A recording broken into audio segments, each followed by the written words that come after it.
Richland, Sandusky, Seneca, Wood, and Wyandotte. Winter weather advisory remains in effect until 4 p.m. Eastern Standard Time this afternoon. What? Snow occurring. Additional snow accumulations of up to 2 inches.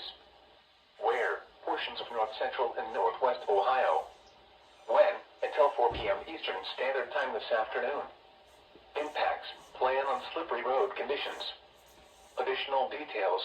Visibility may drop between 1/2 and 1 mile at times in heavier bands of snow. Slow down and use caution while traveling.